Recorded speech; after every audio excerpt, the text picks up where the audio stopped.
What's going on, everybody? Johnny Bannon here with Trepa Technologies, and today we're going to finish up domain 3.4 in our Network Plus N10-009 course. So please like, subscribe, hit that bell, share with your friends, and let's go ahead and get started. I'm going to zoom my face out of here, and let's go over DNS. So we did a whole slide just on DNS. Here's what we're going to go over: name resolution, but when we say name resolution, we're talking the domain name system, domain name server.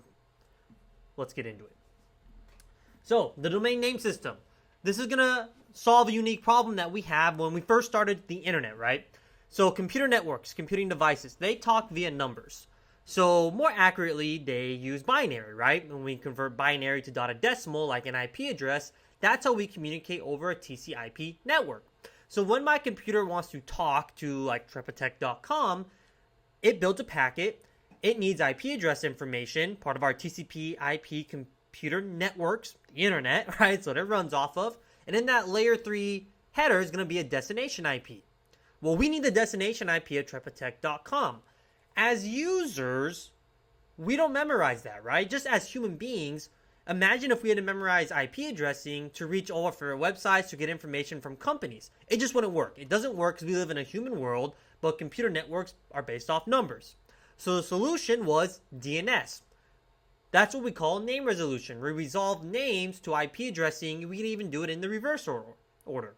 So DNS as an application, as a protocol, it's hierarchical. There's multiple levels. And at the end of the day, it's there to resolve a simple thing, and that is domain names to IP.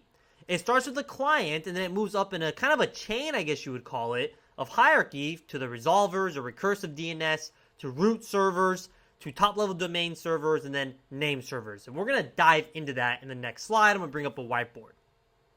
So yes, in simple terms, DNS exists to resolve domain names. That's it. That's that simple. And by default, we're going to get into this later, this protocol is insecure, meaning that it goes across in plain text the information that we get from DNS. Okay, so I'm going to now open up a whiteboard and go over big, scary DNS. So let me grab my pen and pad here, and let's go through it. So when we first, like the life of a packet of DNS, right, is as a user, I open up my web browser and I want to go to a website. And I type in trepatech.com. So what I need to do to go to that website is I need to get the IP address of it so I can build a packet and put that in my layer 3 header as the destination IP. But as the client device, if I don't have that locally stored in my cache, I'm going to have to go figure that out. My solution is DNS. And yes, there is local things on that device that we have. We have something called a host file that can have local A records, really is what they're called, that do name resolution. Domain name like trepatech.com to an IP address. But we don't have that, okay? We don't know locally where trepatech.com is. So we're going to send a DNS request. So we're going to send a DNS request. And that DNS request is going to come over UDP port 53, okay? Remember, this is insecure too, or unsecure. It's not encrypted, right? There is no data in transit encryption or even authentication. We're going to get into that, though, later. So we come to our resolver, or sometimes known as recursive. So if you hear our recursive DNS server, our recursive resolver DNS, it means the same thing, okay? So we come to our resolver. This may sit in our domain. So if we're in a big enterprise, we may have resolver DNS servers or resolvers sitting locally, like at a comms closet or a data center, right? Or this could be your ISP. If you're at home, your ISP, if you do IP config on your Windows computer, you may see that your DNS server is also probably your default gateway, 192.168.0.1, which is your router, which connects to the ISP, and that may be your resolver. You could also set up resolver IPs, like 8.8.8.8 for Google, if you want to use Google as your resolver. You can use Cloudflare as your resolver, which I think is 9.9.9.9, I think. Not sure. But those are your resolvers, okay? So now typically a resolver that's been up for a while, like the big domains like Google, Yahoo, YouTube, it's going to know, right? Because essentially if this is a big domain name system, that resolver is going to cache all that information locally on itself, right? It's going to know where google.com is. But if this is a brand new website we haven't reached yet, it may not have that information. And when your resolver DNS, your recursive DNS server, doesn't have that information, because maybe it just doesn't know that domain, it's never had to resolve for that, it's never had to look up the IP address for that domain name, it's going to go through its hierarchy. So now it has to figure out where trepatech.com is. And just to break some things down here of this trepatech.com, this what would be a URL to the common user, is .com is the top level domain. So .com is a domain, and then this would be like your domain name, Trepatech, right? That's the full domain name, okay?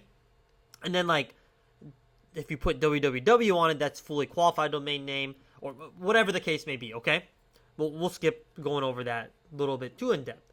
But now we got to find out where this is. So now our job as a resolver is to figure out how to resolve this name, doing our name resolution. How do we know what the IP address is of trepatech.com? So we're going to send that request to the root server, the root DNS server. This is the top of the DNS hierarchy, okay? There's 13 root servers around the world, and what we mean by that is there's only 13 IP addresses that we can talk to that are root servers. Get down to the actual hardware, there's about over 600 actual DNS servers, like actual hardware compute machines that do the resolution for root servers around the world. But there's only 13 IPs that we actually resolve to. And then 12 organizations that operate them. So the root DNS server is not going to have those individual A records that say, oh yeah, trepatech.com, that's IP address 104.1.1.2. They're not going to have that. What the root DNS server is going to do is it's going to tell the resolver, hey, I know about the top level domains though. I know where to send you to go find out information about the .com domain.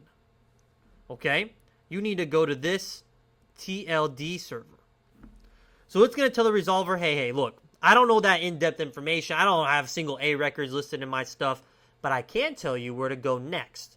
You need to go to this top level domain server that knows all about the .com domain. So once you get that, you say, okay, awesome. Thank you, root server. Now I'm going to go talk to, let me change up the color here, make it purple. Now I'm going to go talk to my TLD server, the top level domain server. This stores address info for our top level domains, meaning, hey, I'm going to have all the information about the other authoritative name servers or DNS servers that actually have the A records and the actual IP address resolution for these high-level, top-level domains. So you're going to say, hey, trepatech.com.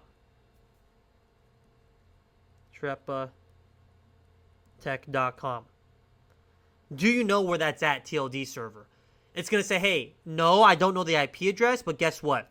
I do know where to send you next to get that information.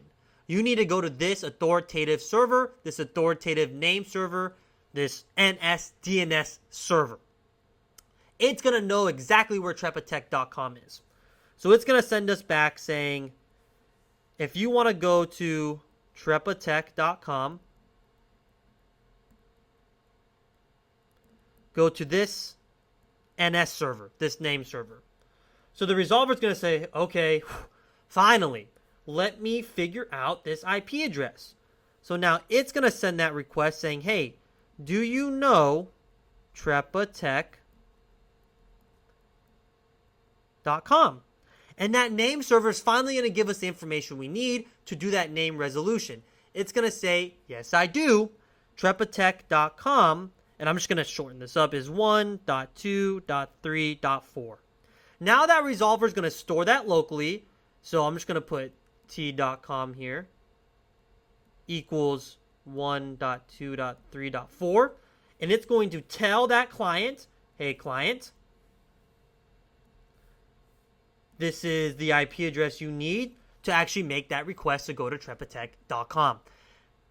Now, this should only happen about one time unless like things get flushed out of that resolver, or it gets too big, maybe the database it's holding, whatever the case may be. But when it doesn't know, because it doesn't have it cached about a domain, it goes through this process, okay?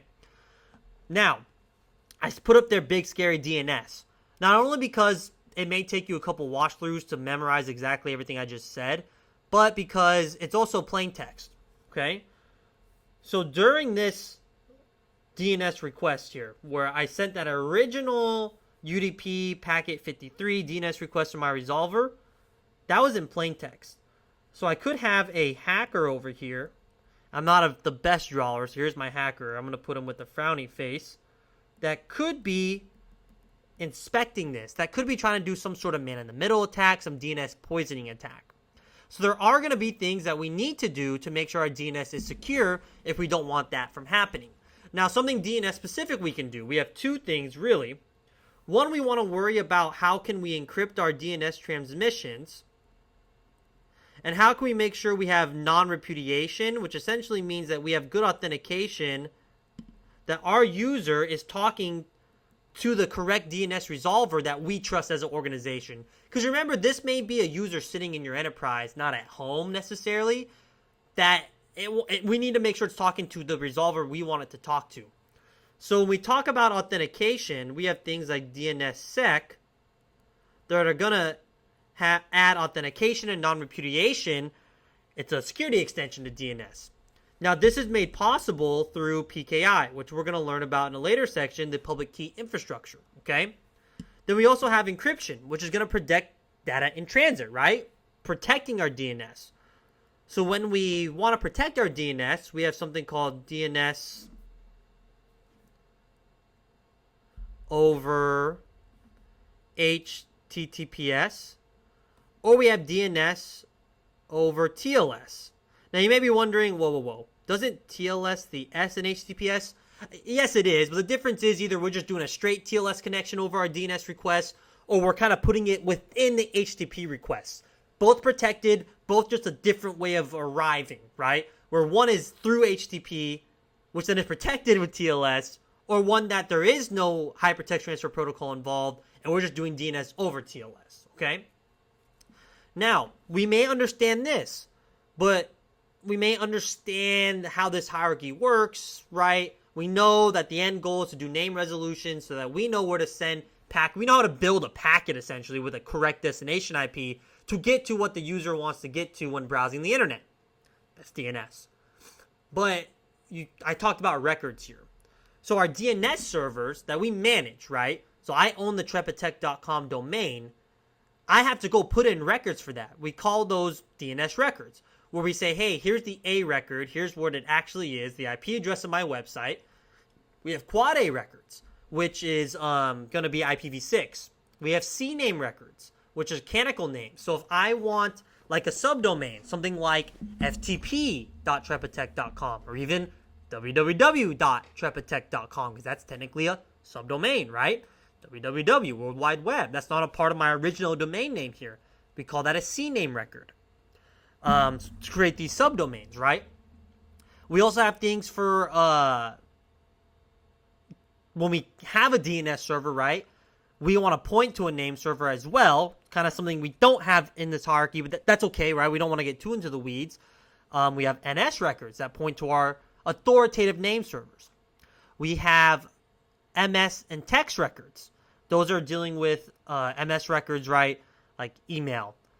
Text records that help us with SPF and DMARC, which is going to help us with like security. So we want to add in some like email security, because remember, email is integrated into DNS as well. When we email someone, it's at their domain name. Okay, so there's going to be different records that we go over, and one I'm missing is something called a pointer record. Okay, so let's go ahead and go back to the slides now and actually break this down a little bit more. Put my whiteboard away now.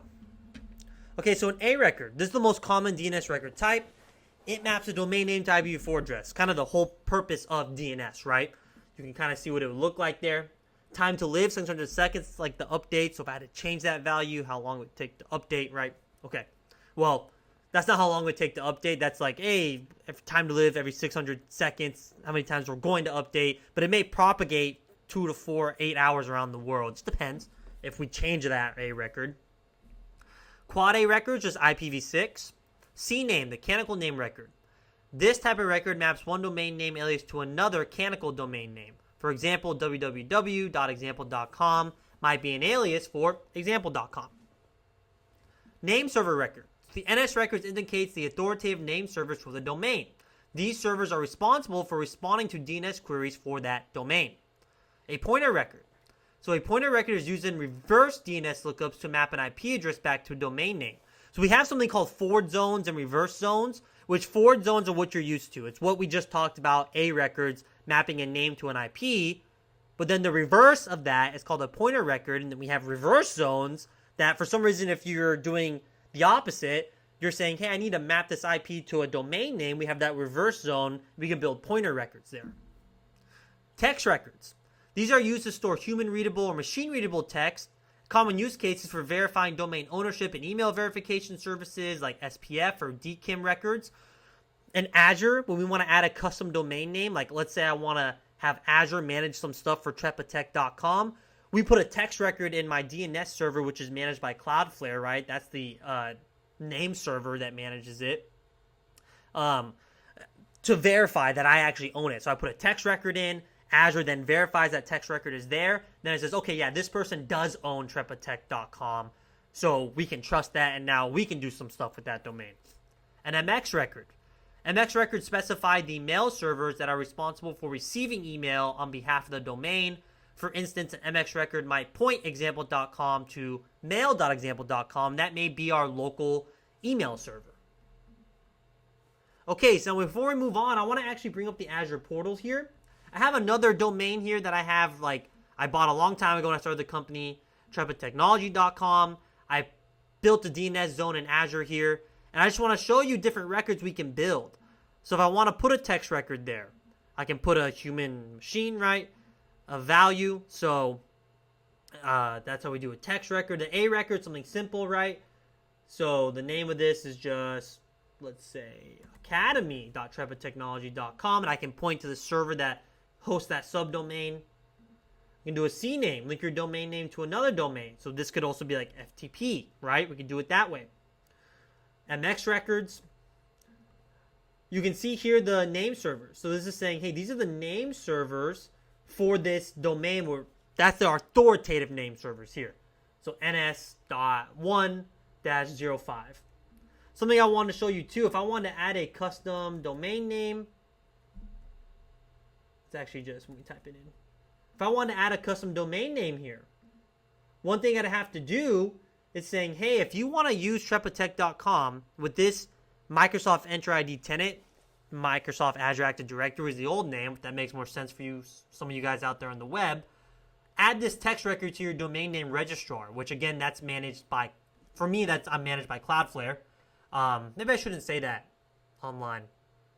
Whatever. Anyways, and if I went and added that text record and then hit verify, then this Microsoft Enter ID tenant would say, cool, this guy does own trepatech.com, because to add this text record, you need access to the DNS server.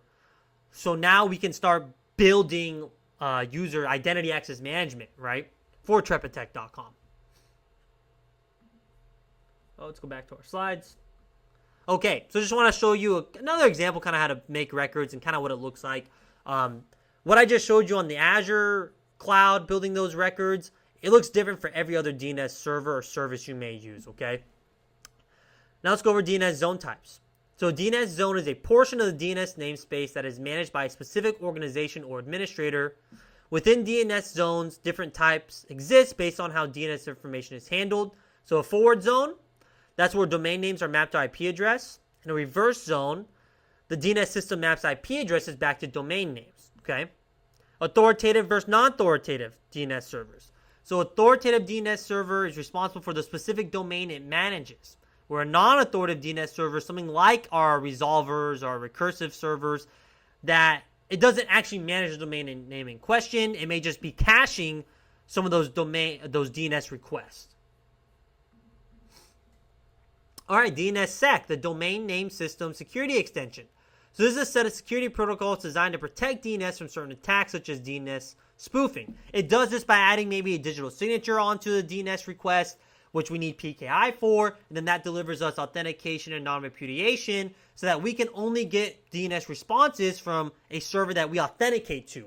Doesn't mean we encrypt it, it just means that, hey, I see that you verified you are this recursive DNS server that I'm supposed to be talking to because I verified your digital signature, so I know that your responses are good. Okay, and then DNS over HTTPS. or DNS over TLS, DOH or DOT or DOT. This is encrypted DNS queries, right? By running them over HTTPS or TLS, okay? DOT uses a dedicated port 853, and that's going to ensure our confidentiality, right? Now, DNS over HTTPS is obviously embedded into HTTPS, so it's going to be over port 443, right? It hides the traffic within that HTTP request, but then we also get the encryption on top of that. All right, awesome. So now let's go ahead and do our quiz. Okay, so I'm at our learning management system here. Let's go to Network Plus. Let me zoom in a little bit. Let's go to our lessons. We're at domain 3.4.2. Let's scroll down to our quiz here. And let's jump right into it. So question 1. What is the primary purpose of DNSSEC in the domain name system? So DNSSEC, that's a domain name security, domain name system security extension. So we're going to go with C, to protect against DNS-related attacks by adding authentication. And that's exactly what it does. If you want to see the explanation, we can see it down here. Question 2. Which DNS record type is specifically used to map IPv6 addresses to a domain name? That's our Quad A records, right? Our Quad A records. There's our explanation. Question 3. What is the function of a CNAME record in DNS? So that's going to provide an alias for another domain name. Okay, that's going to provide an alias. Explanation down here if you want to pause the video. Question 4. What is the role of a secondary DNS server? It's just redundancy, right? It's just redundancy in our network. All right, there's our explanation if you want to pause the video. Question 5. Which of the following best describes a recursive DNS server's functions?